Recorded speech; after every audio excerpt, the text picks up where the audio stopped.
বিআযাবিন আলীম, যারা স্বর্ণ রৌপ্য ধন সম্পদ জমা করে রাখে এবং আল্লাহর পথে সেখান থেকে খরচ করে না, অর্থাৎ জাকাত দেয় না, তাদেরকে কঠিন শাস্তির সুসংবাদ দিন। যেহেতু এখানে শাস্তির কথা উল্লেখ রয়েছে, তাহলে এটা আল্লাহর রাস্তায় ব্যয় করা মানে এখানে জাকাত দেওয়া, কারণ নফল দানের জন্য শাস্তি দেওয়া হবে না।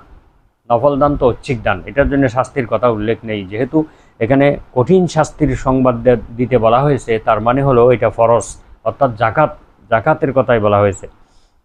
ইয়াউমা ইউহমা আলাইহা ফি নারি জাহান্নামা, কিয়ামতের দিন তাদের এই সম্পদগুলোকে জাহান্নামের আগুনে উত্তপ্ত করা হবে। ফাতুকুয়া বিহা জিবাহুহুম ওয়া জুনুবুহুম ওয়া যুহুরুহুম, এবং এই উত্তপ্ত জিনিসটা দিয়ে তাদেরকে তাদের পৃষ্ঠদেশে, তাদের পার্শ্বদেশে এবং তাদের কপালে, ললাটে দাগ দেয়া হবে।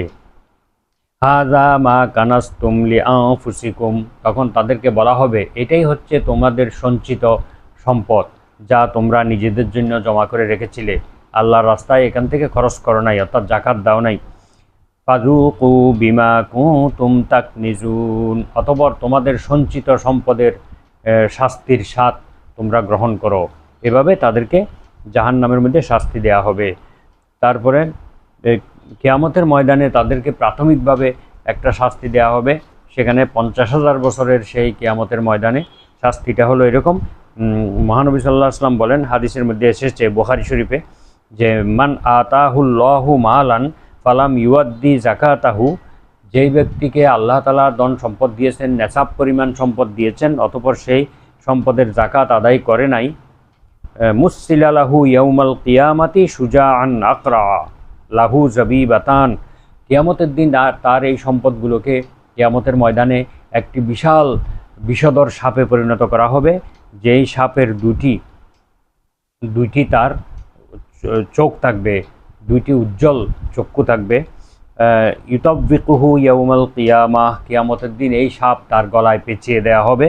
সুম্মা ইয়াখুযু বিলাহজামাতাইহি, তারপর সেই সাপ তার দুই গালকে কামড়িয়ে ধরবে।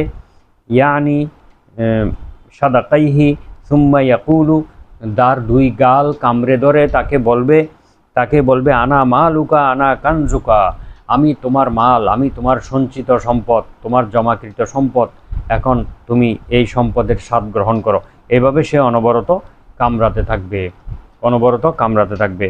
তাহলে এই জাকাত আদায় করা আমাদের উপরে ফরজ, যেভাবে সালাত আদায় করা ফরজ, সালাতের মতোই এটা ফরজ, কারণ এই জাকাত আদায় না করলে তাদের কঠিন শাস্তি